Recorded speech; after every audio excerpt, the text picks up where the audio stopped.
Hi everyone, welcome to CCAT's Virtual Symposium, Listen and Learn, All the Stories to be Told. Today's session is addressing trauma, a practical approach for administrative tribunals.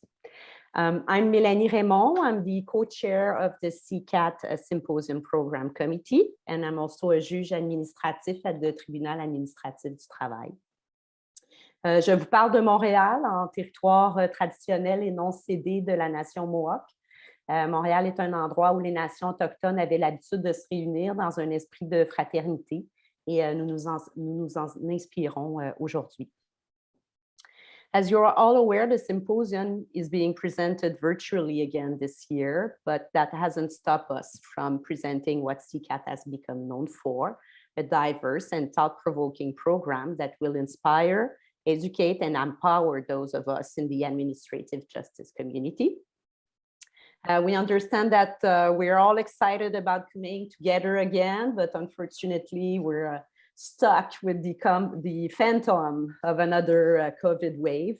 So we decided to go virtual this year, but we will welcome a possible return to in-person in future for other events. A sincere thank you to the symposium program team who volunteered their time and talent to create a wonderful program. Before we start, there's just a few housekeeping details that I need to let you know about. So please check your inbox for the login details to join all CCAT 2022 sessions on the Wednesday or the day before each webinar. Please check also your spam or junk mail if you don't see the email in your inbox. If you still can't find it, you can always reach the CCAT through email. We'll post the email address in the chat. For those who purchase a full series registration, you will receive the login details to the webinar recordings. Our panelists for this session have graciously agreed to record the session and provide the link to full series registrants. Exchanges today are going to be mainly in French, but we're pleased to provide interpretation services for the webinar series. To activate this feature, please click on the interpretation button located at the bottom of your screen. It's a little planet. Select your preferred language, English or French, and select mute original audio. If you have any problems, you can always use the chat function to get some assistance on that. We hope that you will participate in all our sessions through the Q&A and chat today. The Q&A and chat buttons are located at the bottom of your screen. And please use them to answer questions, ask and answer questions to panelists. You can also upvote some questions. You can also engage with your fellow attendees, again, using the chat button. Finally, if you've experienced technical issues, please send an email to the address that is in the chat. Donc, j'aimerais vous présenter aujourd'hui nos trois magnifiques panélistes, trois magnifiques femmes dont vous pouvez trouver la biographie sur le site du CITAC, complète du CITAC. Je vais simplement résumer qui elles sont pour aujourd'hui, parce que sinon, on passerait la session complète à parler de leurs exploits. Donc, Julie Morin, c'est une commissaire à la Commission de l'immigration et du statut de réfugié. Elle est dans l'équipe spéciale qui se concentre sur les demandes basées sur le genre. Chantal est excusez, je l'ai mis en anglais, puis là, je suis tombée en français, donc je perds mes mots, est une procureure de la Couronne à Montréal. Elle a beaucoup d'expérience dans les dossiers qui traitent de violences familiales, de violences conjugales, violences domestiques. Annick Legault est une avocate à Montréal. Je pense qu'elle elle décrirait sa pratique comme se concentrant principalement sur les personnes vulnérables et dans un contexte d'immigration. Donc, toutes les trois vont nous présenter aujourd'hui leur vision pratique dans leur travail au quotidien de comment aborder les questions de traumatisme. On va commencer avec Julie. Chacune leur tour vont faire un petit bout de présentation. Je vais aussi poser quelques questions pendant leur présentation. Puis, si vous avez des questions spécifiques à poser, n'hésitez pas à utiliser le bouton de clavardage. Alors, Julie, c'est à toi. Donc, premièrement, j'aimerais dire bonjour à tout le monde. Good afternoon. I will be presenting mainly in French, but I understand there is an interpretation. So I'm going to share my screen first because I prepared the presentation. Donc, je vais partager. J'espère que ça va fonctionner. Est-ce que ça va? Oui, ça va. Est-ce que si je... OK, est-ce que c'est parfait? Très bien. C'est toujours les petits côtés techniques sont toujours un petit peu stressants. Donc, ça fait quelques années, ça fait de nombreuses années que je travaille à la CISR en différentes fonctions. Je suis commissaire depuis 2015. En fait, lorsque j'étais aux politiques, j'ai travaillé sur peut-être certaines personnes connaissent les directives sur les personnes vulnérables. Donc, c'est des questions auxquelles je réfléchis depuis un certain moment. C'est des questions aussi auxquelles la CISR doit faire face, la SPR, en fait, depuis sa conception à la fin des années 80. Notamment, il y a eu des directives, comme certains d'entre vous le savent, qui ont été des directives du président qui ont été publiées, notamment pour tenir compte de certaines situations, soit des groupes comme les femmes, les enfants, les personnes vulnérables. Mais aujourd'hui, il y a eu une évolution et je le remarque moi-même. On parle d'un terme, on parle de l'approche fondée qui tient compte en fait des traumatismes. En fait, cette approche n'est peut-être pas nouvelle. Le terme, on le voit de plus en plus circuler.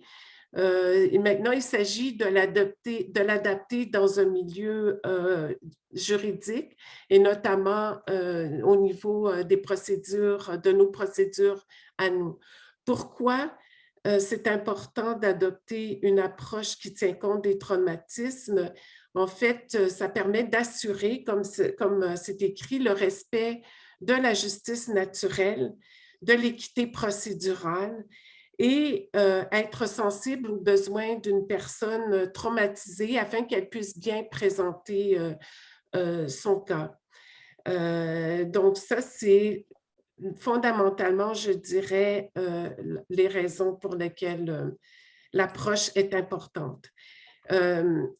Bien humblement, j'ai décidé de présenter, de structurer ma présentation en dégageant certaines règles d'or. Ces règles d'or sont basées à la fois sur ma réflexion et également sur mon expérience à la fois dans d'autres secteurs de la CISR, mais aussi également en tant que commissaire, et je dirais surtout comme commissaire.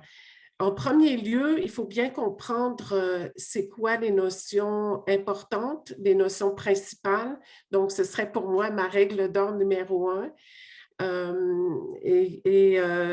À cela, ben, quand on parle d'approche qui tient compte des traumatismes, c'est tout simplement d'être sensible en général à l'incidence que la violence interpersonnelle ou la victimisation peut avoir sur la vie d'une personne et de même que sur son développement. Donc, c'est d'abord une question de sensibilité. L'autre notion importante, évidemment, c'est le traumatisme comme tel. Et moi, j'aime beaucoup l'approche, en fait, les écrits, les réflexions d'un neuropsychiatre français, Boris Cyrulnik, qui est très connu dans le milieu francophone. Et je suis interpellée par son expérience et ses écrits parce que lui-même, c'est un survivant de la Shoah. Et il a fait de sa vie, en fait, une étude, il a consacré sa vie à étudier le traumatisme et la résilience aussi. Mais il explique notamment dans un de ses livres, Le murmure des fantômes, et je pense que ce livre existe aussi en anglais. Ses travaux ont été traduits en anglais, que le traumatisme, en fait, il y a l'instant, l'événement, le trauma et le traumatisme qui peut s'étaler dans le temps. Il définit ça comme une brisure de la couverture protectrice que l'on se fait. Donc, le traumatisme, résulte d'un événement et d'une série d'événements. Ce qui est important de comprendre d'emblée, c'est que les personnes, c'est ce qui est difficile pour nous, décideurs, c'est que les personnes ne réagissent pas toutes de la même façon à un traumatisme. Donc, il y en a pour qui c'est très... ça devient un obstacle, donc elles ont beaucoup de difficultés à témoigner, et d'autres, par contre, qui vont trouver là l'occasion de pouvoir exprimer leur souffrance. Le traumatisme, donc, fait appel aussi à la mémoire traumatique, et cette mémoire est différente de la mémoire que l'on peut avoir, par exemple, sur les événements. Ne se manifeste pas nécessairement sous forme de chronologie. Ça peut être axé sur des sentiments, des sensations, des odeurs, un objet particulier qui a marqué la personne traumatisée. Donc, on peut faire appel à un sentiment lorsque je vais en parler un peu plus loin, lorsqu'on est devant une personne traumatisée. Donc, je vais essayer d'aller plus rapidement. Donc, l'autre règle d'or, c'est, je dirais, connaître les outils. Donc, les règles, les lois, les politiques, les directives. Bon, vous allez me dire, ben oui, ça va de soi. Mais parfois, moi, je vois tous en fait, ces instruments-là, justement, comme une boîte à outils. Et c'est important de bien les connaître pour savoir dans telle situation, à quel outil je peux avoir recours. Est-ce que la personne a besoin d'un représentant désigné pour nous, pour le tribunal? Est-ce que la personne a besoin d'accommodement? C'est des questions que le décideur pourrait se poser. Donc, la CISR a quelques outils. D'ailleurs, les directives sur les femmes vont être mises à jour sous peu, et également les directives neuves sur l'orientation sexuelle.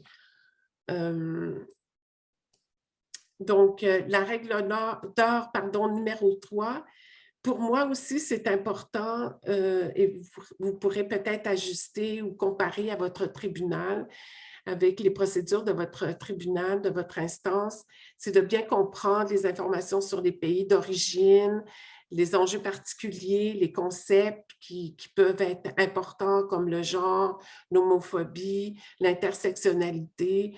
Ce qui est intéressant, par exemple, concernant l'intersectionnalité, c'est que c'est un concept qui a été mis de l'avant à la fin des années 80 par une juriste américaine, Kimberly Crenshaw, qui, elle, a constaté que, en fait, les femmes afro-américaines subissaient de la discrimination parce qu'elles étaient noires et femmes. Donc, il y avait cette intersection.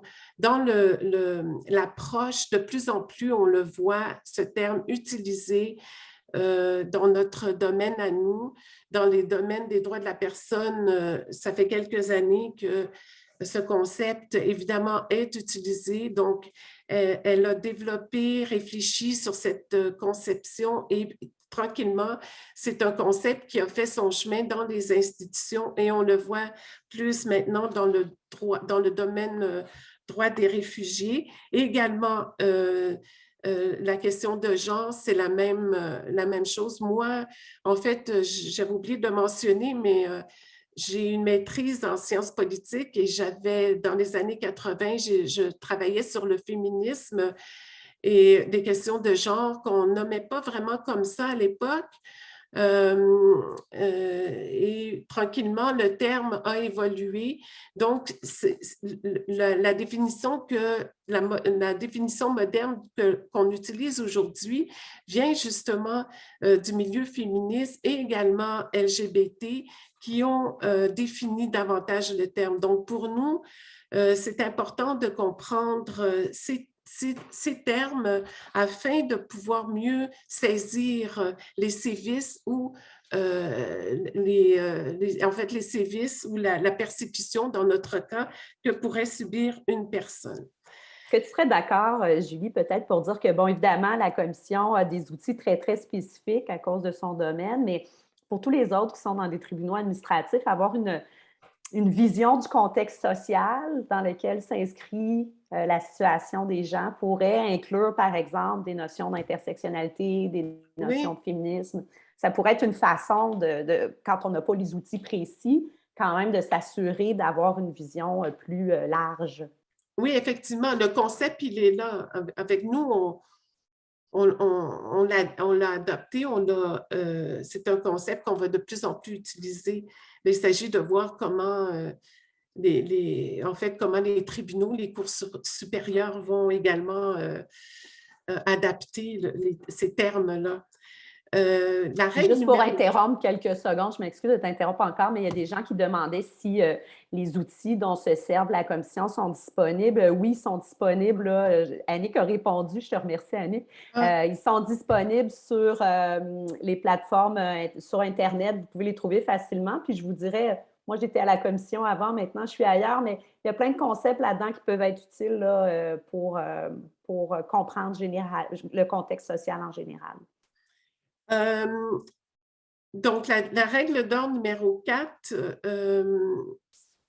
donc, au cours de l'examen, l'approche comme telle, pour moi, ça commence avant, ça commence lorsqu'on a le dossier, lorsqu'on examine le dossier et à l'audience, c'est très important. Lorsqu'on examine le dossier, je regarde attentivement les rapports psychologiques. L'avocat a un rôle important, d'après moi, de peut-être donner des pistes aux décideurs pour voir où est-ce qu'il y a des problèmes, pour pas qu'on arrive en salle puis qu'on s'aperçoit que finalement, il y a des graves problèmes ou je ne sais pas, ça ne marche pas très bien, qu'est-ce qui se passe? Nous, on n'est pas tenu de demander un rapport psychologique. Mais quand il y en a, évidemment, on en tient compte. On n'est pas, ce que je voulais dire aussi en tant que décideur, on n'est pas des psychologues ni des psychiatres. Donc, je lis le rapport et c'est surtout les conclusions qui sont importantes pour moi. Ensuite, donc, s'il y a des mesures d'adaptation, dès lors, d'en tenir compte, souvent, il y en a qui demandent d'avoir un décideur du même sexe qu'eux, soit une femme, même un homme. À un moment donné, il y a eu un homme qui a demandé d'avoir une femme. Donc, en général, la commission va permettre ce genre d'accommodement. Ce que je voulais souligner, en fait, il y a 3 mots qui ont toujours eu une importance pour moi. C'est dans la décision, un jugement de la Cour suprême de la juge Leroux-Dubé dans Baker, que plusieurs d'entre vous connaissez. Mais ça n'a pas rapport vraiment au traumatisme. En fait, c'est sur l'intérêt supérieur de l'enfant, mais je trouve qu'on peut adapter le raisonnement. Et elle dit qu'il faut être réceptif, attentif et sensible. Donc, c'est à l'intérêt supérieur de l'enfant, mais on peut transposer ça dans d'autres situations. C'est pour ça qu'on voit, en fait, en anglais, on dit alert. Le terme en français, c'est attentif. Donc, il faut être toujours comme sur un pied d'alerte lorsque on a des dossiers où les personnes seraient traumatisées. Julie, je Donc, t'interromps encore pour te dire qu'il te reste à peu près 5 minutes. OK, c'est parfait. J'ai beaucoup de choses à dire, mais je vais y aller à l'essentiel maintenant. La règle d'or numéro 5, lorsque vous êtes en salle, créer dès le départ un climat de sécurité à l'audience et maintenir ce climat afin d'éviter toute retraumatisation. Ce climat de confiance va permettre à la personne de s'ouvrir et c'est assez étonnant des fois des témoignages qui peuvent surgir. Moi, j'ai eu des hommes qui ont témoigné et qui m'ont dit, écoutez, moi, j'ai été agressée sexuellement enfant, j'en ai jamais parlé de ma vie, c'est la première fois que j'en parle. Et aussi, à un certain moment, il y a un homme également qui s'est ouvert à un certain moment. Lui, c'était l'orientation sexuelle et pendant 2 minutes, il s'est sorti, sa souffrance est sortie. Et à un certain moment, on n'est pas là on n'est pas soignant, on est décideur, il faut garder le décorum de la salle d'audience, mais il y a moyen de garder le décorum et d'être attentif également. Les psychologues vous diront que la souffrance est un phénomène de mémoire. Et dès lors qu'on entre dans la salle et que l'on fait surgir des mémoires douloureuses, la souffrance peut ressurgir. Donc, c'est important à ce moment-là de garder, ça c'est peut-être la règle d'or numéro 6, de garder un esprit ouvert, d'avoir une sensibilité interculturelle et être attentif aux signes non-verbaux. Je dirais que c'est important en salle d'audience d'être toujours attentif à tout ce qui se passe. Tous les participants, le décideur a la responsabilité de maintenir le climat de confiance dans la salle d'audience. Donc, si un participant ne respecte pas ces règles-là, le décideur doit intervenir. Si, par exemple, la tension est telle que ça peut nuire au témoignage. Par exemple, une fois, je regardais l'interprète, je pensais qu'il allait être, les interprètes sont très importants aussi, je pensais qu'il allait partir à pleurer tellement je sentais qu'il était touché par le témoignage. Et là, c'est à ce moment-là que j'ai dit, bon, je vais prendre une pause. Donc, c'est important de prendre des pauses si nécessaire, d'adapter ses questions, de commencer avec des questions ouvertes. Donc, ça, c'est la règle d'or numéro 7. Adapter les questions tout au long du questionnement et demeurer réceptif en tout temps. Ce n'est pas toutes les personnes qui veulent parler. Quand il s'agit, j'ai remarqué, d'agression sexuelle, c'est quelque chose de très intime. Il y a la honte qui fait en sorte que les personnes ne parlent pas nécessairement de cela. En fait, je vais citer encore Boris Cyrulnik qui a écrit un livre en fait qui s'intitule Mourir de dire, c'est-à-dire que le fait même de dire est tellement douloureux que la personne peut croire qu'elle va mourir. Donc, si vous êtes dans des situations comme ça, ce n'est pas évident. J'ai un cas qui me vient à l'esprit. Il y avait dans une audience, entre autres, ou un cas où c'était 2 jeunes femmes très jeunes qui avaient subi la mutilation génitale et les 2 en même temps lorsqu'elles étaient plus jeunes dans leur pays d'origine. Et il y en a une qui est restée muette pendant toute l'audience et l'autre qui dit, moi, je vais vous raconter ce qui s'est passé. Et elle m'a raconté, c'était important pour elle de décrire ce qui s'était passé.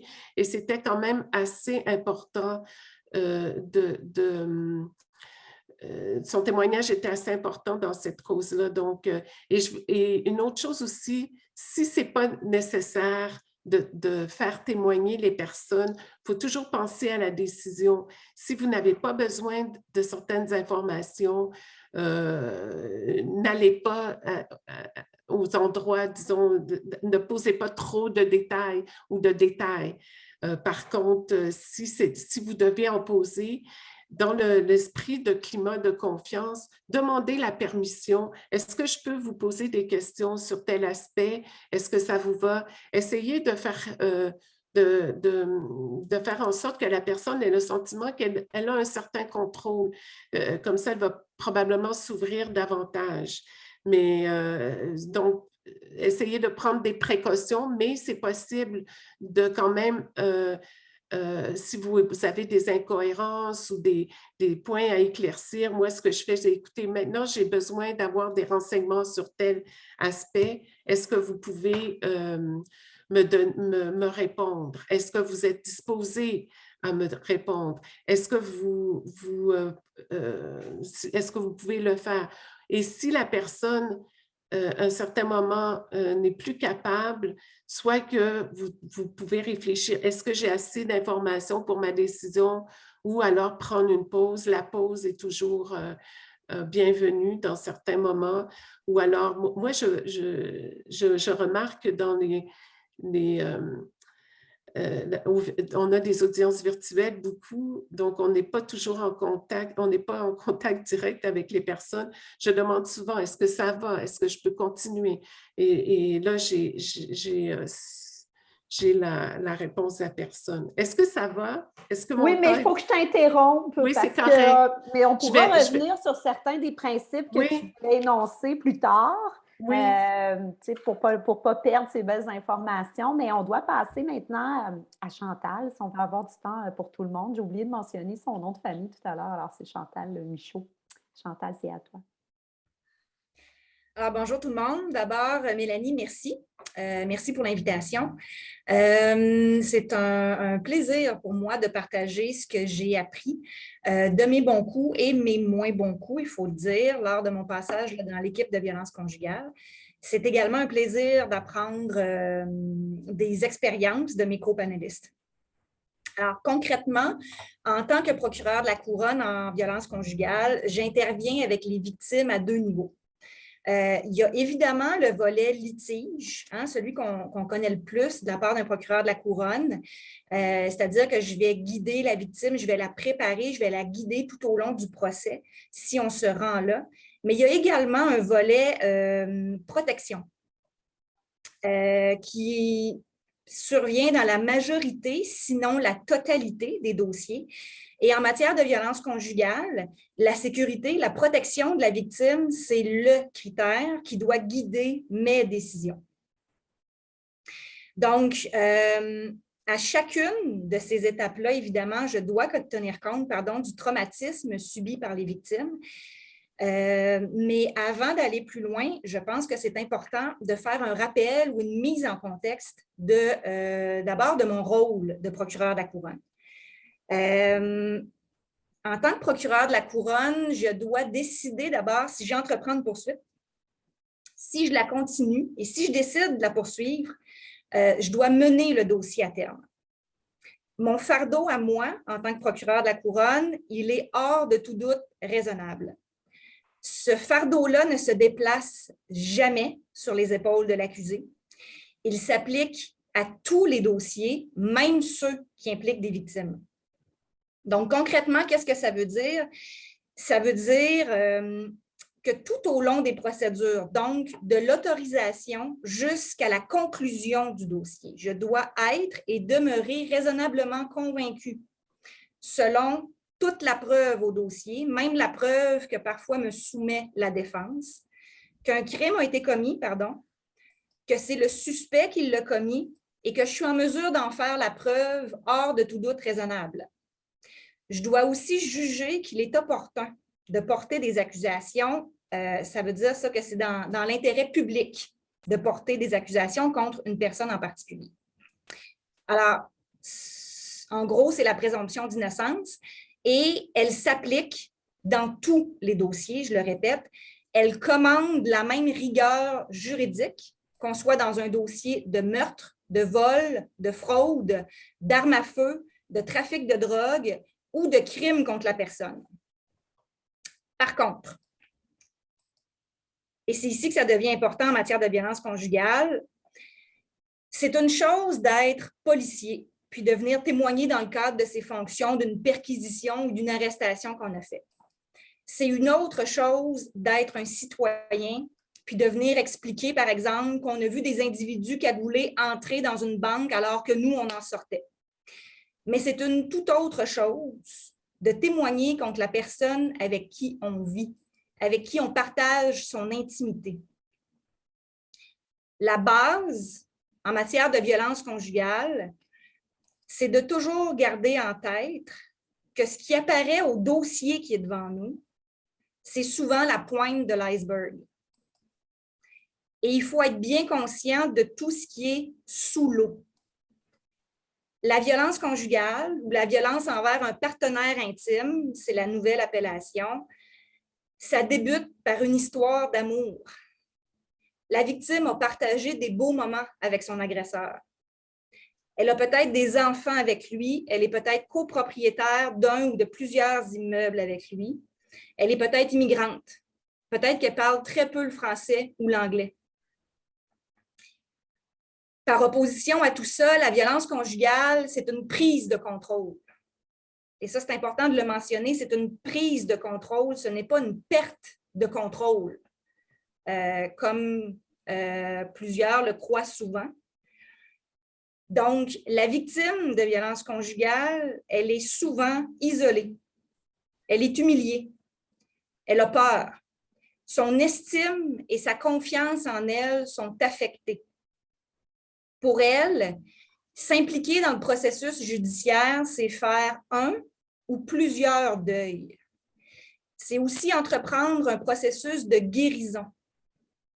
Alors, la victime doit être prête à ça et le procureur de la couronne aussi doit être prêt à ça. Et c'est un peu ça que je veux dire quand je parle de la pointe de l'iceberg, c'est que le cadre juridique dans lequel va évoluer le dossier ne changera pas. Ce qui va changer, c'est l'accompagnement qu'on offre à la victime. Cet accompagnement-là doit être différent parce que les besoins de cette personne-là sont multiples et sont diversifiés. Plus souvent qu'autrement, le chemin parcouru lors du processus judiciaire sera aussi parfois plus important que la finalité du dossier, que le résultat du procès. Donc, pour tenir compte du trauma, il faut travailler en équipe. Parce que, comme je le dis, la violence conjugale, c'est un phénomène plus grand que le dossier criminel que moi, à titre de procureur de la couronne, je pilote. La collaboration entre les intervenants, elle est cruciale et les intervenants sont nombreux. On parle de l'enquêteur au dossier pour ce qui est de l'aspect enquête, pour ce qui est de l'aspect sécurité de la victime. On parle des travailleuses sociales à Montréal, que ce soit le service Côté-Cour ou la CAVAC, pour répondre aux besoins des victimes, pour nous faire des recommandations sur les facteurs de protection, les facteurs de risque. Les représentantes des maisons d'hébergement, parce que souvent ces femmes-là sont dans une maison d'hébergement. Les avocats civilistes parfois, parce qu'il y a souvent plusieurs recours qui deviennent parallèles. La DPJ, les interprètes, qui sont souvent d'une aide précieuse, la magistrature, évidemment, les agents de probation. Alors, la collaboration entre toutes ces personnes-là est cruciale parce qu'on est les maillons d'un filet de sécurité qui s'étend autour de la victime.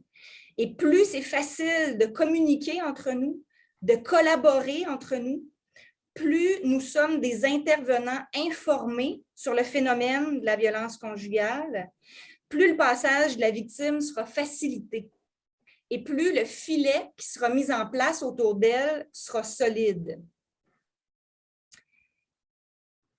Je vous rappelle que le but de notre intervention, c'est toujours la sécurité, que ce soit physique ou psychologique, de la victime. En ce qui touche le travail d'équipe, je vous dirais que le défi, il est ici. Le défi est d'abord à un niveau personnel, en tant que moi, en tant qu'intervenante, parce que j'ai très peu de contrôle sur les mesures qui sont mises en place. Comme je vous le dis, il y a beaucoup de personnes impliquées. Il y a beaucoup de ministères d'impliqués pour un seul dossier. On peut penser à la sécurité publique, la santé, les services sociaux, la justice. Ça demande beaucoup de coordination. Il y a beaucoup de travail de fait à ce niveau-là, mais il y a encore beaucoup de travail à faire en tant que système, en tant que système, je dirais. Tenir compte du traumatisme, ça demande aussi du savoir et du savoir-être. Il faut transmettre l'information et il faut le faire de la bonne façon. En tant qu'intervenante, il faut adopter la bonne attitude. Je vous dirais que les principales qualités, en ce qui me concerne, ce sont la clarté, la transparence, l'empathie, la souplesse. Et il faut que je sois consciente peut-être de l'image que je représente pour ces personnes-là. Je dois demeurer calme et inspirer la confiance. L'autre chose à laquelle il faut porter une attention très, très particulière, et personne n'est à l'abri de ça, et même après avoir travaillé 8 ans avec les victimes de violences conjugales, je devais me rappeler à chaque jour, à chaque semaine, de me mettre moi-même en garde contre les principaux mythes et les principaux stéréotypes. C'est fort un mythe, c'est fort un stéréotype. Et Dieu sait qu'en violence conjugale, on en entend plusieurs. Des stéréotypes du type les victimes ne veulent pas s'en sortir ou elles aiment la violence, sinon elles partiraient, elles ne resteraient pas. Si elles partaient, la violence cesserait. Ce n'est pas vraiment un problème de violence, c'est plus un problème de consommation d'alcool ou de drogue. Il faut se mettre en garde contre ces stéréotypes-là. Il faut aussi faire attention aux apparences. Il n'y a pas de réaction type à... en fait, on ne doit pas s'attendre à une réaction type de la part d'une victime.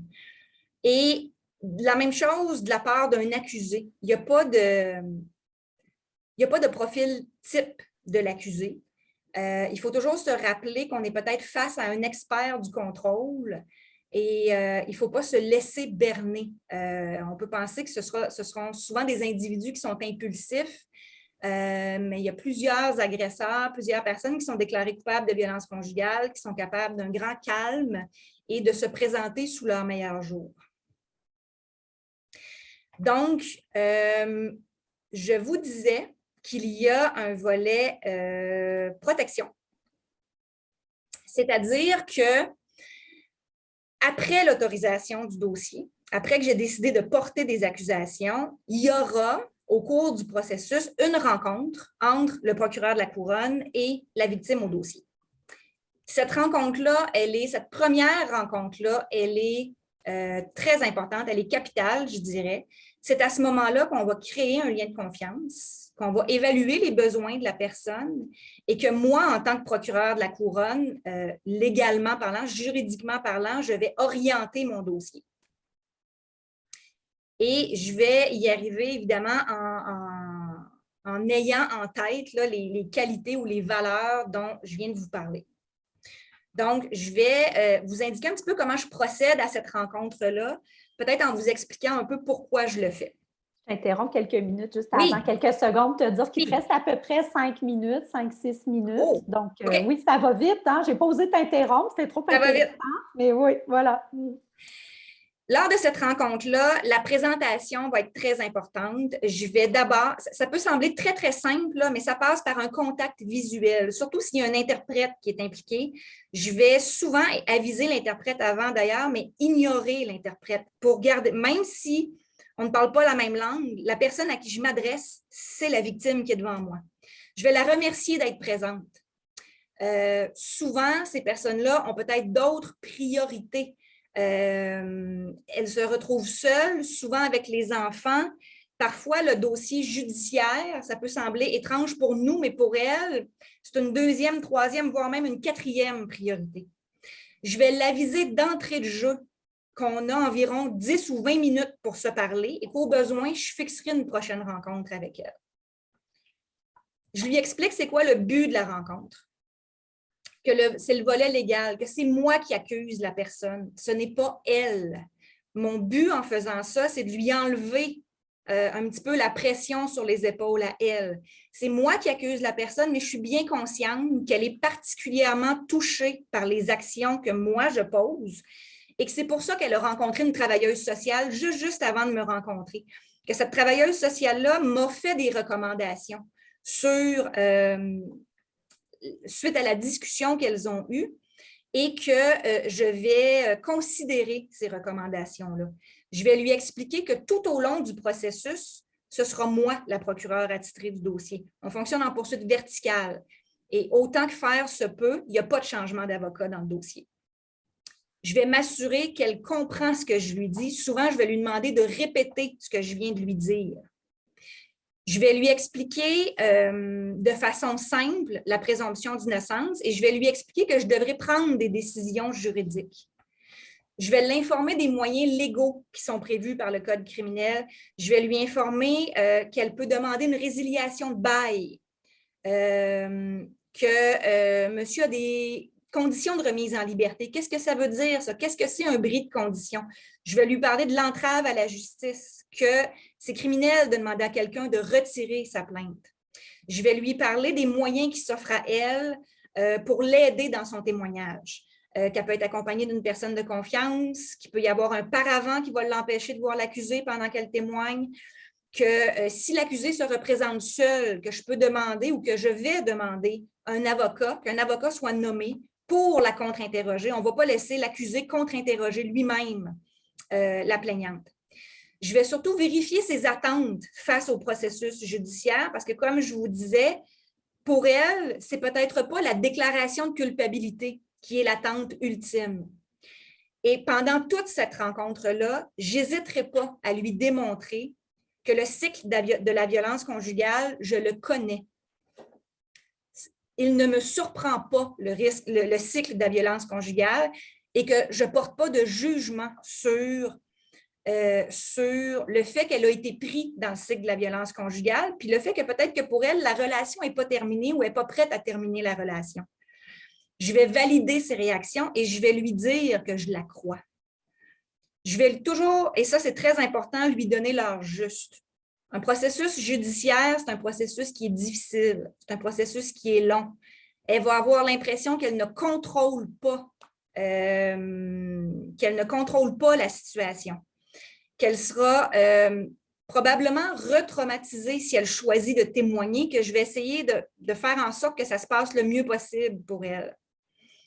Je vais nommer mes inquiétudes face aux écarts d'intention, c'est-à-dire que si les faits sont particulièrement graves au dossier et que je suis face à une personne qui n'a aucun facteur de protection, je vais lui dire que je m'inquiète pour elle. En contrepartie, je vais accepter ses réactions, même si parfois elle est ambivalente et même si ce sont des réactions qui, pour moi, ne sont pas conformes. Pas qu'ils ne sont pas conformes, mais que même si parfois je pensais qu'elle allait réagir d'une façon qu'elle réagit d'une autre façon, je vais garder l'esprit ouvert à ce niveau-là. Quand je la prépare pour son témoignage à la cour, ce que j'essaie de faire, c'est de simplifier au maximum son rôle à elle. Ce que je lui demande, c'est de rester calme et de dire la vérité. Je valide avec elle le fait qu'elle sera émotive, qu'elle va être nerveuse, que ça peut arriver qu'elle perde la mémoire, qu'elle a le droit de demander de se rafraîchir la mémoire. Et je vais évidemment tenter d'y aller étape par étape. Et ça commence par la base. Je vais lui expliquer comment ça va se passer à partir du moment où elle va entrer dans la salle de cours, que c'est la greffière qui va s'adresser à elle en premier, qui va l'assermenter, que c'est normal, que je serai présente à côté d'elle. Qu'est-ce que c'est mon rôle? que je le connais, le dossier, mais que le juge ne connaît pas le dossier. Et que mon travail à moi, c'est de lui poser des questions qui peuvent sembler évidentes parce qu'on connaît le dossier, mais de garder en tête que le juge ne le connaît pas, le dossier. Je vais devoir lui poser des questions précises, lui demander de donner des détails, mais que ça part du fait qu'on a tous un travail à faire et que si je lui demande des détails, c'est que je dois le faire pour bien faire mon travail. Je vais lui dire qu'elle a le droit de demander à ce qu'on répète les questions parce que ce qui nous intéresse, c'est sa réponse à elle. Ce n'est pas notre question à nous. Et si elle n'a pas bien compris la question, elle ne pourra pas bien répondre à la question. Je vais aussi la préparer au travail du contre-interrogatoire, la rassurer sur le fait que c'est légal le contre-interrogatoire, que l'avocat fait son travail, et ça, je vais m'assurer que l'avocat ne déborde pas de son travail de contre-interrogatoire. Je vais lui donner des exemples de questions. Je vais la mettre en garde sur le fait que l'avocat peut poser des questions qui sont suggestives, de bien écouter les questions. Et je vais m'assurer peut-être que l'ambiance demeure sereine dans la salle de cours. Parce que parfois, en violence conjugale, un seul regard de l'accusé peut ramener la victime en arrière et la déstabiliser. C'est très, très rapide pour qu'elle soit déstabilisée. Alors, je vais être très attentive à tout ça. Donc, en conclusion, peut-être, Mélanie? Oui, s'il te plaît, malheureusement. Donc, en conclusion, je vous dirais là, que principalement en matière de violence conjugale, pour tenir compte du traumatisme, je dois être informée sur le phénomène, travailler en équipe, avoir la bonne attitude en tout temps et transmettre l'information. Merci, Chantal. Je te remercie d'avoir touché un peu au contre-interrogatoire, puis on va en reparler plus tard. Il y avait une question dans le clavardage, mais on va revenir un peu là-dessus en plénière par la suite. Merci beaucoup. Oui. Annick, c'est à toi. Oui.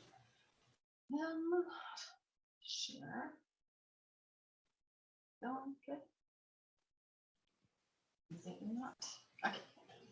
Oui, bien, en premier, merci Mélanie, à toute l'équipe qui nous a invités. Et franchement, merci à mes deux consoeurs qui ont fait des présentations géniales. Donc, c'est un peu difficile de passer après elles, mais je vais essayer de faire quelque chose.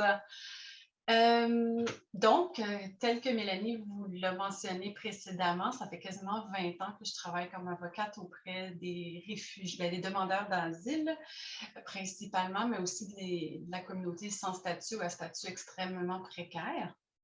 Et dans cette catégorie d'individus, je me suis principalement axée sur les femmes et enfants non accompagnés aussi, gens souffrant de santé mentale et ou trauma, et les gens de la communauté LGBTQ+. Donc, ça va un peu entrecouper et revenir sur ce que ma consoeur vient tout juste de mentionner dans ses rapports avec les femmes victimes de violences conjugales. Donc, les gens traumatisés qui viennent dans mes bureaux, il y a définitivement une approche différente qui doit être adaptée et adoptée par moi-même. Et je crois que si j'avais une clé, c'est la patience. Que parfois, en tant qu'être humain, parce qu'avant d'être avocate, je suis humaine, donc on peut ne pas avoir dormi, les enfants, la famille, peu importe ce qui arrive, mais une fois que je suis assise et que j'ai mon chapeau d'avocate et que j'ai quelqu'un de traumatisé devant moi, je dois exercer une patience extrême. Puis je ne le dis pas pour vanter, ou c'est vraiment quelque chose que j'ai dû apprendre et développer. Entre autres, il faut dire souvent les choses plusieurs fois, sinon pour se rendre compte, même après les avoir dites plusieurs fois, qu'elles n'ont pas été assimilées. Donc ça, c'est quelque chose avec lequel il faut apprendre à gérer. Il faut définitivement permettre à ces individus-là de parler à leur rythme et surtout ne pas les interrompre, selon moi. Il faut offrir un espace sécurisant. Donc, mon bureau est orné d'objets que ma clientèle m'a donné à travers les quasi 20 ans. Donc, déjà là, il peut y avoir quelque chose qui rappelle leur pays, s'ils le voient ou elles le voient, elles m'en parlent. Donc, on cherche à trouver quelque chose de sécurisant à même mon bureau. Prévoir des pauses, donc il n'y a pas de chronomètre, il n'y a pas de période à louer ou à titrer à une rencontre, à moins que j'ai une autre urgence. Donc, l'idée, c'est vraiment de me montrer complètement disposée en fonction de leur temps à eux. Et parfois, ça peut être très important de juste se dire, on va changer le sujet, ça s'en vient un peu trop houleux. De fournir un renforcement positif. Donc, lorsque, en tant qu'avocate, par exemple, qui va avoir à travailler avec des histoires que ces personnes-là ont vécues, elles doivent donc me partager beaucoup de choses. Il faut souvent, il peut y avoir self-sabotage, self-destruction, excusez-moi les anglicismes, mais donc des comportements par lesquels eux-mêmes ou elles-mêmes se diminuent. Donc, l'important, selon moi, c'est d'y aller dans le positif et de reprendre pour qu'ils constatent que je suis avec eux ou avec elles. Prévoir plusieurs rendez-vous. Donc, souvent, le premier rendez-vous, ce n'est que me présenter et présenter un peu le processus. Je refuse même de connaître leur histoire qui les amène devant moi en disant, regardez-moi la tronche. Est-ce que je vous parais correct? Est-ce que vous êtes à l'aise? Est-ce que vous pensez pouvoir travailler avec moi? Donc, leur donner un peu le sens d'une forme de contrôle. Les autres éléments aussi, c'est l'ouverture d'esprit est absolument nécessaire. Donc, comme ma consoeur vient de parler, tout ce qui est stéréotype, donc il ne faut pas être dans le jugement et il faut avoir de l'écoute active. Donc, ça, ce n'est pas juste de se dire d'accord, la personne me raconte une histoire, une autre histoire. C'est vraiment que la personne sente que je suis là et que c'est son histoire qui compte et c'est la seule qui compte à ce moment-là. Il faut valider les expériences vécues et partagées. Donc, le terme idéal, c'est vraiment empowerment. So, therefore, empower the person in front of me. Lorsqu'il vient le temps de préparer mes clients et clientes traumatisés pour le tribunal, malheureusement, je n'ai pas eu des commissaires exceptionnels comme Mme Raymond et Mme Morin. Il y a toutes sortes de monde pour faire un monde. Donc, ça n'a pas eu le choix à travers les années de modifier et de transformer la façon que je dois préparer les clients, surtout ceux qui sont très vulnérables. Donc, la première chose qui fait écho sur ce que ma consoeur a dit, c'est vraiment d'expliquer tout jusqu'à là où la personne va s'asseoir. Donc, plus elle le sait, moins elle va rentrer dans ce qui est inconnu. Donc, c'est très important. Lorsque la personne est apte au niveau de son trauma, mais à faire des jeux de rôle, je fais des jeux de rôle. Donc, je pars généralement du pire jeu de rôle. Le pire étant, et je vais vraiment vous donner un exemple qui m'est arrivé à plusieurs reprises, justement, dossier où est-ce que la femme alléguait avoir été violée par plusieurs personnes, et de leur dire, il se peut que là où la commissaire vous dise, je ne vais pas poser des questions sur le viol. D'accord, merci. Donc, on s'attend donc. Là, je dis à la cliente, non, ne vous attendez pas à ça. Parce que même si on ne va pas lui demander comment ça s'est fait physiquement et qui était où et comment, on va quand même dire, ils étaient combien? Vous faisiez quoi? Donc, ce qui arrive, c'est que ma cliente qui est traumatisée va être retraumatisée parce que je vais, en lui posant les questions périphériques, je la ramène au même endroit, je la ramène au viol. Donc, même si je ne lui pose pas la question très, très concrète, et y a-t-il eu pénétration? Excusez-moi j'aurais peut-être dû dire qu'il y avait un trigger warning, excusez-moi. Ceci étant dit, il faut donc, selon moi, quand mes clientes et clients sont capables, qu'ils me permettent d'aller dans les questions les plus désagréables qu'ils puissent imaginer. Parce que malheureusement, selon moi, il y a certains humains, certaines personnes qui prennent des décisions qui pensent que le trauma ou la retraumatisation est peut-être pas possible ou peu importe. Ceci étant dit, le jeu de rôle, si la personne me dit qu'elle est prête à le faire, il y a un safe word, il y a un mot de sécurité dans lequel on arrête le jeu et que là, je suis vraiment dans le positif. L'autre truc qu'on peut faire quand la personne me dit non, que moi j'établis que non, à ce moment-là, je pose les questions que je trouve dégueulasses et difficiles et très, très, très chargées et je donne la réponse que je pense, en fonction évidemment de ce que je connais de la situation, mais juste qu'au moins elle l'a entendu une fois pour essayer d'éviter le choc lors de l'audience. L'autre chose aussi, c'est le toucher, le contact. Donc, il m'arrive souvent, évidemment en fonction des différentes cultures et pas un homme dans un contexte, dans plusieurs contextes, mais surtout la femme, de lui prendre la main, de lui dire c'est correct, de lui prendre la tête ou les cheveux, de lui faire un câlin. Donc, ça, c'est peut-être hors norme. Il est possible que le barreau revienne après moi. Mais bon, ceci étant dit, moi, j'évalue que c'est des comportements qui sont très adéquats avec cette clientèle-là. Il m'est arrivé souvent pour essayer de condenser l'énergie et le positif. J'avais des pierres de toutes sortes de pays dans le monde et de remettre la pierre et que la cliente ou le client ait cette pierre en salle d'audience après. Puis que ça lui donne une forme de, je crois, fermement et positivement, que ça lui donne une forme de réconfort. Je peux témoigner, je viens d'avoir un flash j'ai déjà eu un dossier où tu avais plaidé devant moi, puis je me rappelle que la personne avait une pierre. J'ai jamais posé la question, mais maintenant je vois que ça venait de toi. Oui. Je vais garder le truc. Aussi, je propose le empowerment ou le renforcement positif à souvent, les gens qui sont traumatisés, ils peuvent aussi avoir des humiliations profondes. Donc, l'idée, c'est de se regarder dans le miroir et de répéter des choses qui peuvent sembler très stupides, mais comme « je suis capable, ça va bien aller, j'ai été capable avec Maître Legault, ça va aller ». Et de le répéter, puis j'insiste, c'est comme un devoir, vous devez le faire.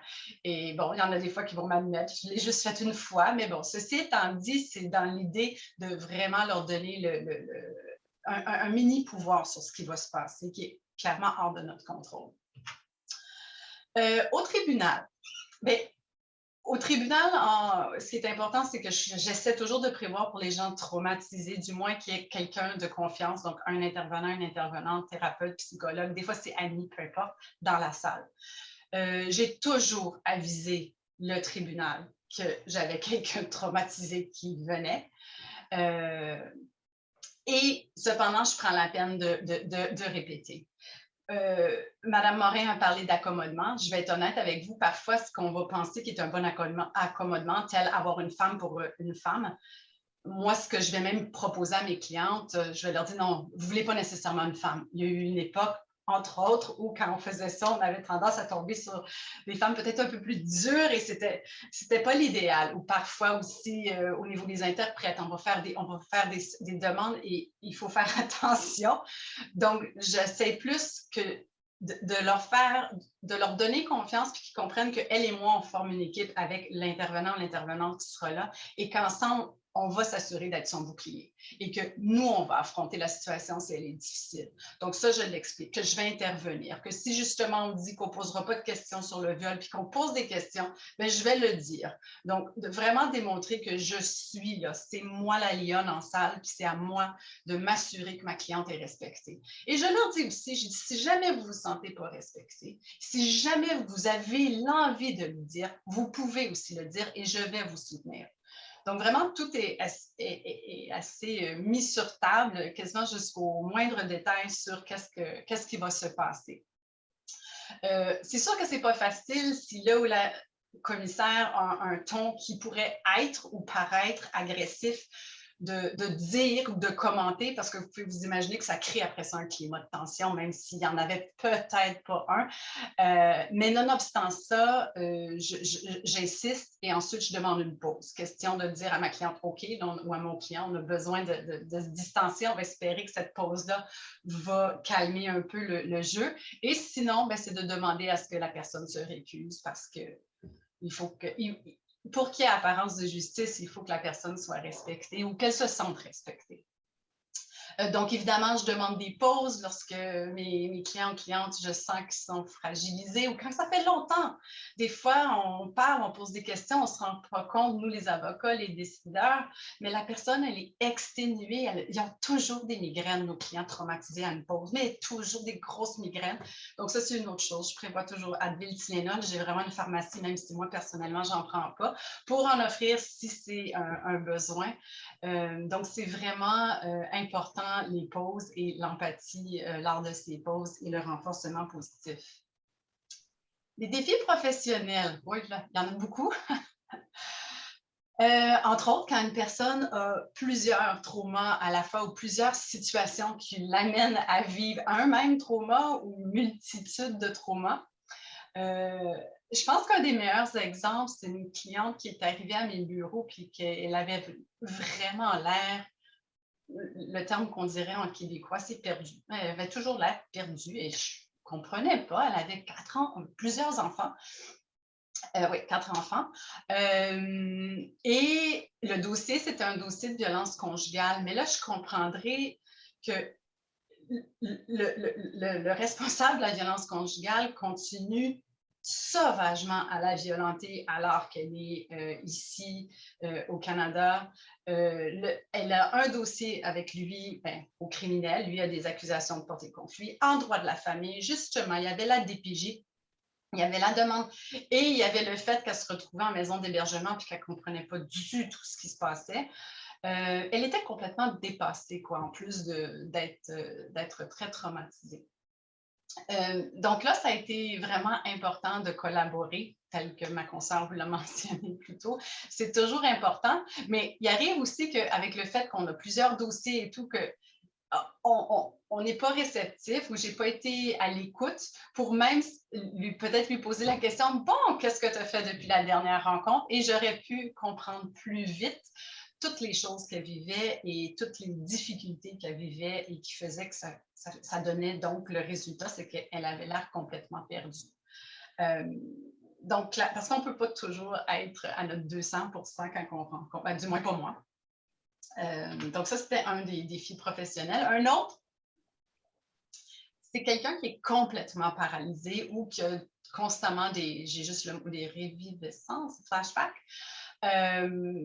Donc, j'avais entre autres, c'était une journaliste, je peux me permettre de dire son pays, mexicaine, qui avait été séquestrée par un cartel pendant, bon, on présume quelques semaines, mais évidemment, le fait d'avoir été séquestrée, c'était pas trop clair même pour elle.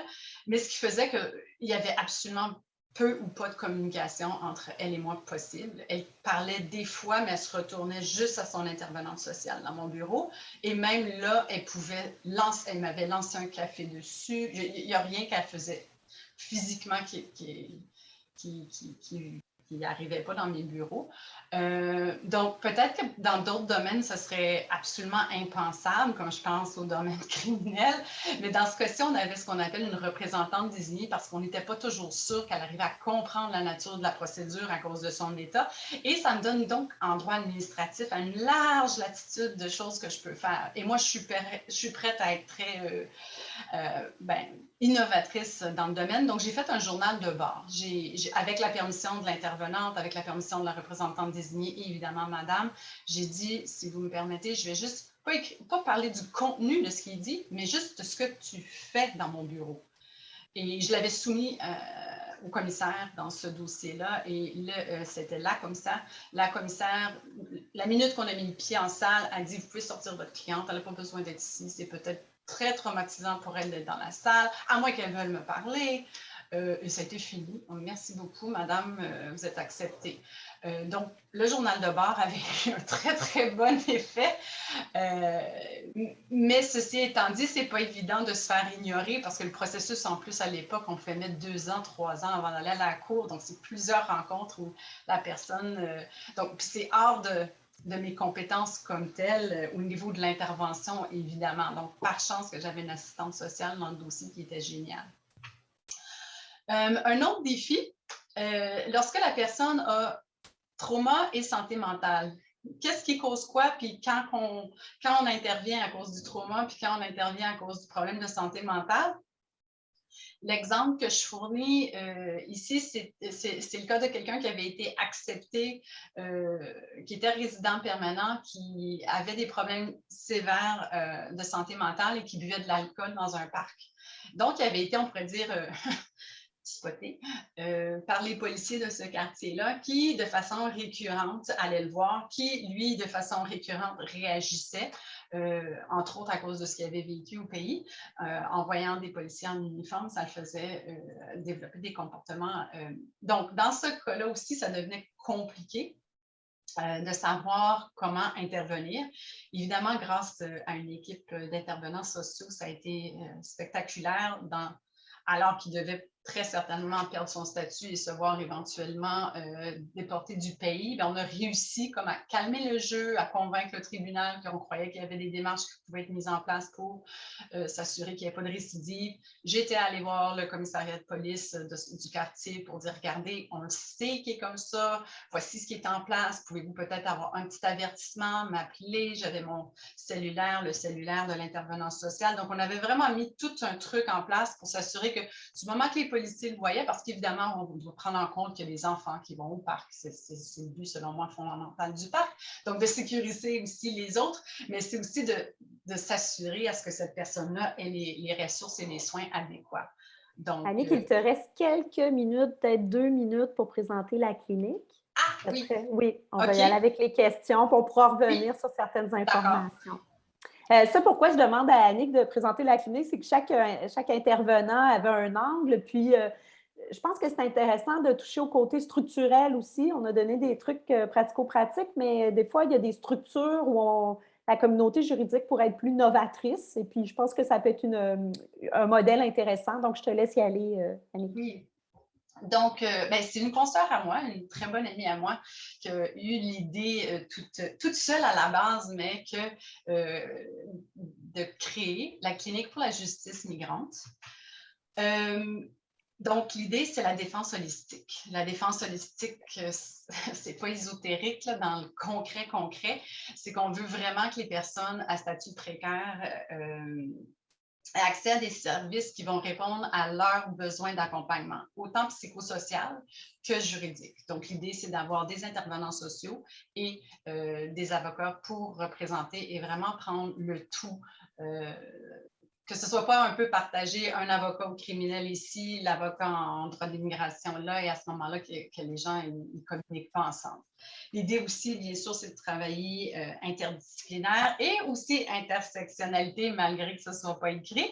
Donc, c'est vraiment important de comprendre les différentes facettes. Justement, encore là, quand la personne exprime un trauma, si on ne comprend pas là d'où elle vient, même le trauma est dur il peut être difficile à comprendre, dépendamment d'où nous venons. Et évidemment, on s'attend à ce que le personnel ait des compétences interdisciplinaires.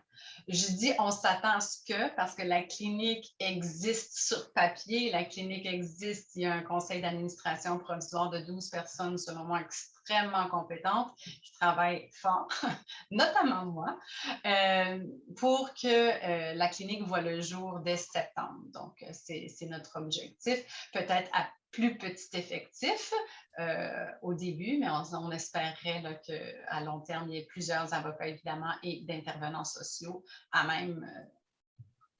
Donc, voilà, ça, c'est notre site, notre courriel, et on est aussi sur LinkedIn, que j'ai aucune idée c'est quoi, parce que je ne suis pas là-dessus. Donc, voilà. Merci. Je vais lancer les questions parce qu'on a déjà reçu des questions dans notre clavardage, puis je vous les lance à toutes les trois. Là. La première qui a envie de répondre se lance. Donc, il y en avait une de Catherine Hardy, puis ça touche un peu, Chantal, ce que tu avais abordé, mais on demande the suggestion to adjudicators to promote control by asking if they can ask a question is a good one. Can you comment on the adjudicator's role where there is cross-examination? Donc, s'il vous plaît, commentez là, qu'est-ce que l'adjudicateur, le décideur devrait faire, quel est son rôle. Puis, je dirais, je vais rajouter une petite composante, là, mais disons, quand il y a un contre-interrogatoire qui est plutôt agressif,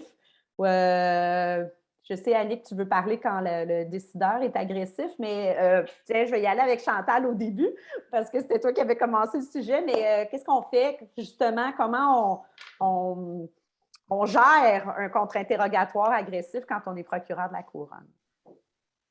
Bien, il faut s'objecter sans perdre de temps.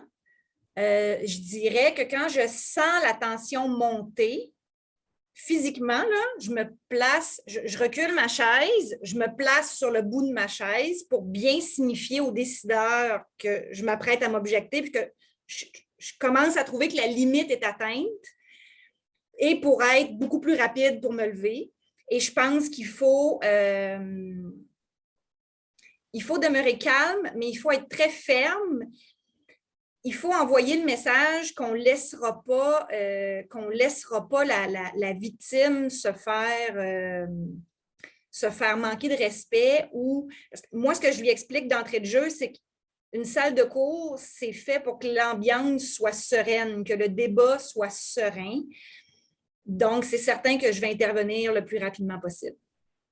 J'ai trouvé ça intéressant tout à l'heure quand tu disais pour un contre-interrogatoire, quand la personne, l'accusé se représente lui-même, que vous pouviez faire appel à un avocat, par exemple, pour poser les questions, pour pas que ce soit l'agresseur qui pose les questions au témoin. Moi, je l'ai vu dans les tribunaux administratifs, quelqu'un c'est moi qui ai pris en charge de poser les questions, qui m'avait été fournies à l'avance. C'est sûr que si je trouvais qu'il y avait des questions qui étaient inappropriées, je ne les posais pas. Mais qu'il y ait cette espèce de tiers. Là, je pense qu'en justice administrative, souvent, on est un peu plus souple, puis on a moins de moyens, mais on peut s'inspirer aussi de cette idée-là que je trouve intéressante. Annick, qu'est-ce que tu voulais dire sur les décideurs qui sont un peu trop agressifs? Qu'est-ce que tu fais avec ça? Mais juste après avoir échangé avec toi, Mélanie, j'avais pu aussi me rappeler, il y a très peu et rarement pour moi de gens qui font des contre-interrogatoires outre les décideurs de là. Mais c'est vrai que, par exemple, les représentants du ministre, ça, j'en ai eu beaucoup, mais c'est après que j'ai fait « Oh! » Donc, je pense que pour ça, c'est vraiment, ça suit la lignée de ce que Chantal explique, c'est de s'objecter. Mais comme, par exemple, on est dans un tribunal administratif, peut-être, Chantal, à la différence de toi, c'est que des fois, nos objections, ça peut être perçu en droit administratif comme c'est trop légaliste, là. Pouvez-vous, comme, laisse la personne parler. Et là, j'insiste, comme, non, non, je vais quand même m'objecter encore une fois. Donc, c'est pour ça que des fois, ça peut être, c'est pas aussi facile, je trouve, de s'objecter. Du moins, pour moi, ça n'a pas toujours été aussi facile de s'objecter, mais je pense que l'outil qu'on a, c'est de rester respectueux, mais ferme, puis de dire qu'on s'objecte. Comme je mentionnais dans ma présentation, c'est sûr que quand les questions qui sont plus difficiles ou qui donnent l'impression d'être difficiles, c'est le ou la commissaire qui les pose, bien, ça nous met... Généralement, à ce moment-là, je prends plus de temps avant de décider si je vais intervenir parce qu'il faut voir le endgame. Donc, il faut évaluer qu'est-ce que ça représente si cette personne-là, si je connais le ou la commissaire pour avoir travaillé multiples dossiers avec lui ou avec elle, puis je sais que, OK, cette question-là, je sais que c'est non, mais je sais que sur la globalité, c'est correct, mais que si je m'objecte, ça peut être pire. Donc, c'est plate à dire, mais c'est vraiment un calcul qu'il faut faire. Ouais. Julie, est-ce que tu voulais ajouter quelque chose sur cette question-là? Tu te gardes Oui. une réserve, vas-y. Oui, en fait, j'ai pas mal d'exemples, mais en fait, quelques exemples. Mais c'est vrai que pour nous, pour la SPR, en fait, les contre-interrogatoires se font lorsque le représentant du ministre vient en salle. Comme tel, nous, on ne fait pas comme... On a un pouvoir d'enquête, on fait une enquête, donc on pose des questions et on a déjà, il faut bien examiner la preuve au dossier, en tout cas. Mais là, ce que je voulais dire, c'est qu'en général, l'agressivité ne mène à rien. C'est comme ça mène à rien. Et puis, si ça m'est pas arrivé rarement, oui, ça m'est déjà arrivé que l'avocat s'objecte à une question du représentant du ministre. À ce moment-là, bon, on peut écouter, il faut écouter les deux côtés, puis la décision, au bout du compte, c'est moi qui la prends, c'est le décideur. Si les questions sont agressives au point où la personne est perturbée, là, il faut intervenir. À ce moment-là, nous, on a des outils, encore la boîte à outils de peut-être, bon, là, on va parce que le commissaire doit toujours garder le contrôle, on peut faire une conférence, arrêter l'audience et faire une conférence avec les participants et exprimer clairement ce que l'on voit, que des choses qui ne sont pas acceptables et de reprendre. Ou alors, comme tu disais, contrôler, essayer de contrôler L'interrogatoire, nous, si c'est certaines questions, même si le ministre est là, on peut commencer l'interrogatoire. Et récemment, ça m'est arrivé, j'ai dit, OK, je vais faire l'interrogatoire. Puis, apparemment, j'ai fait un excellent travail parce que la représentante du ministre n'avait pas de questions. Fait que dans ce temps-là, en fait, il y a plusieurs moyens, là, mais c'est sûr que c'est pas facile, c'est pas des situations faciles. Comme décideur, il faut toujours rester en contrôle. Si jamais vous arrivez dans une situation, à ce moment-là, avec virtuel ou peu importe, il y a toujours moyen de dire, OK, je prends une pause. Et puis là, de consulter les services juridiques sans le dire aux participants et de dire, bon, je vais prendre une pause, je reviens dans 10 minutes. Et après, de dire, bon, il est arrivé telle situation, qu'est-ce que je fais? Il y a toujours moyen là, de consulter également. Moi, j'allais dire, ben, je ne pensais pas qu'on irait exactement dans le même côté. Je pensais que tu m'avais volé mon punch, mais j'ai une petite nuance. Mais moi, je dirais le pouvoir magique de la pause en lui-même. Oui, effectivement. Oui, ça n'évitera pas une question, mais parfois, le ton monte. Oui. Puis là, c'est le temps de déclarer une petite pause. Puis soudainement, quand on revient de la pause, tout d'un coup, la question est moins pertinente. Tout à coup, le ton, c'est en fait, adouci. Donc, ça peut être un premier truc. Oui, c'est la première magique, chose que... Oui, excuse-moi, non, mais c'est la première chose que j'essaierais, là. On va prendre une pause et ça m'arrive. J'ai une autre question qui est de Cindy. Attendez que je la trouve.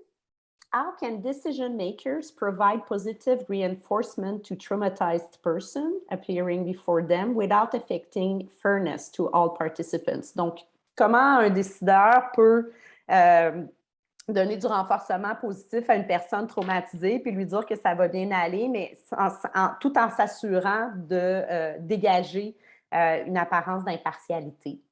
Est-ce qu'il y en a une de vous trois qui est prête à répondre? Annick, peut-être? Oui, merci, Annick. I'll answer in English because the question. Yes, thank you. Yes. Like, I think Mélanie has done it in my cases on several occasions. For instance, by just addressing not whether or not the content she agrees with it, but by saying thank you for sharing. By the demeanor, so the voice is extremely important. So I think that someone can be empathetic but not necessarily believe, because an emotion is an emotion. So it's like I believe the emotion, and I think even the decision making after the process, even saying no to somebody, if you say it with respect, it always helps. Whether they're traumatized even more. I've seen traumatized people receive negative decisions but cry almost of happiness, and I'm like, why? Well, because they said though that they believed that I was raped. I'm like, oh, okay. So that means that that board member went out of his way to say, look, I can't grant you the status, but nevertheless, this is where, you know, this is what I can give you. So I do think that the demeanor is extremely important, but acknowledging and saying thank you for sharing, because I know you're in a position of decision making, but nevertheless, I mean, these people are using a system, and it's a service that our country is providing to these people. So I believe that it can, you know, it's a share still. So I think that those are definitely some little tools.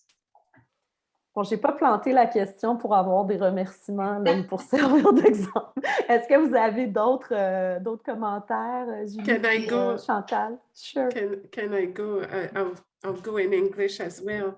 I agree totally with what Annick said, and I hope I do it. But in general, I find that it's not necessarily to say this, poor you, or, you know, we're not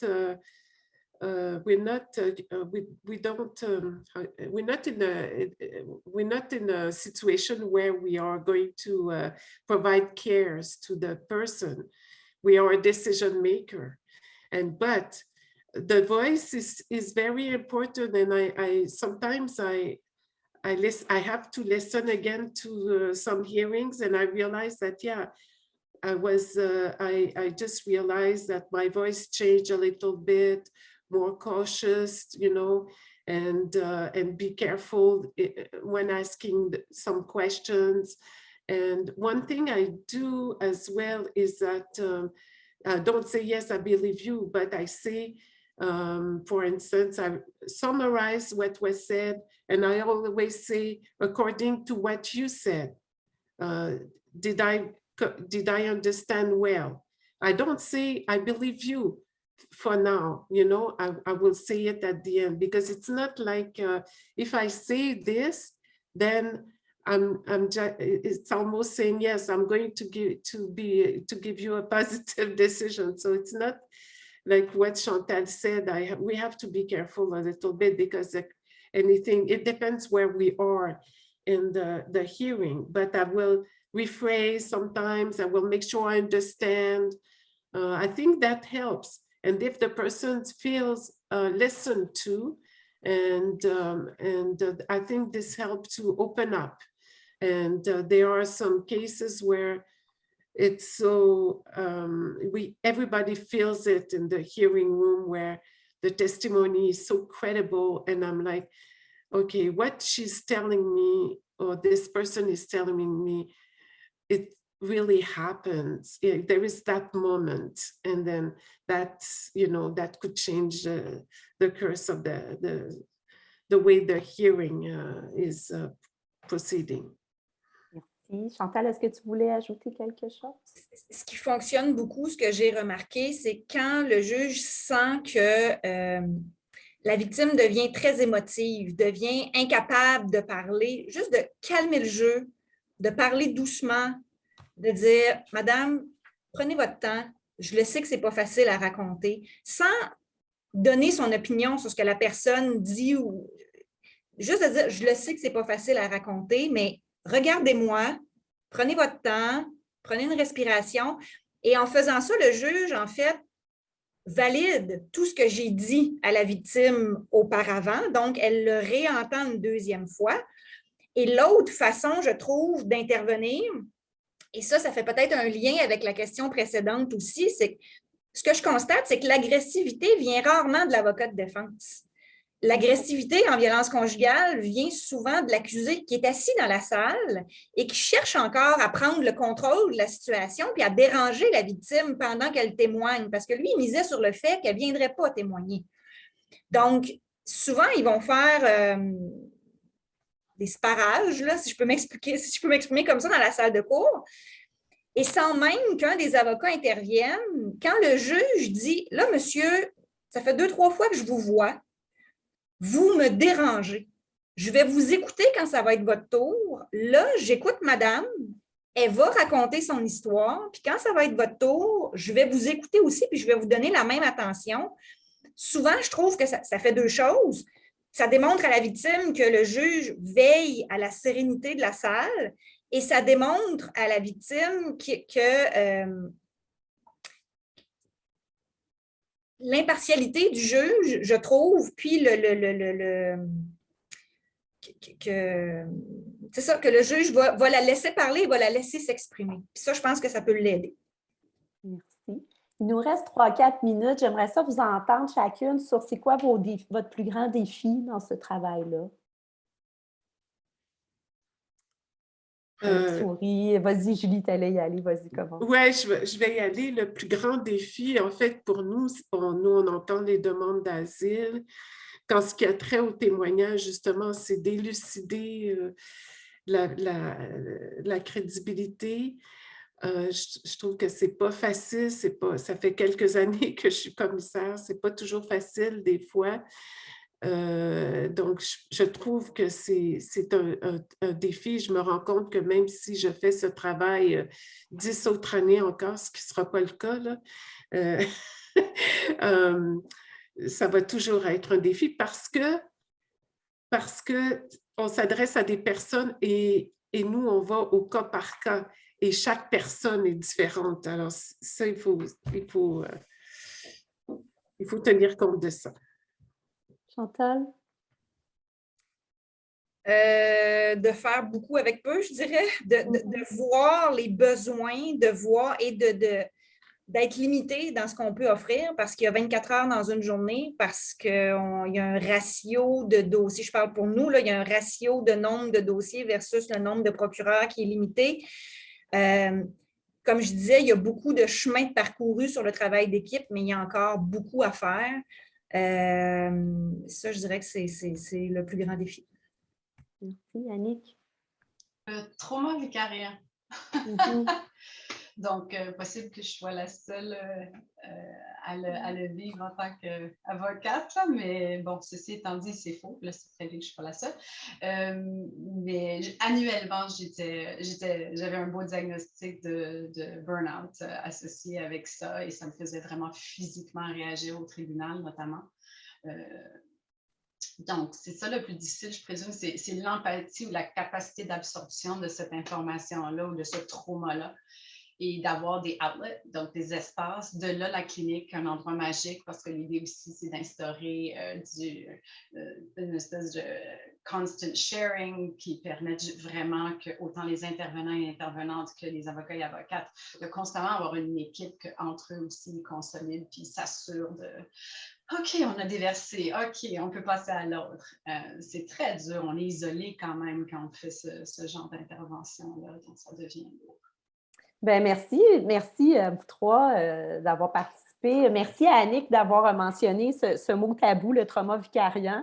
C'est un peu je pense que ça va être mon fantasme pour l'année prochaine. On va faire peut-être quelque chose là-dessus. Je pense que cet atelier-ci était le suivi d'un atelier de l'année dernière où les gens avaient demandé des trucs plus pratiques. Je pense que la phase 3, ça va être le trauma vicariant. C'est quelque chose qui affecte beaucoup de gens dans la profession et dont on parle peu. Donc, on va se garder ça pour la prochaine fois.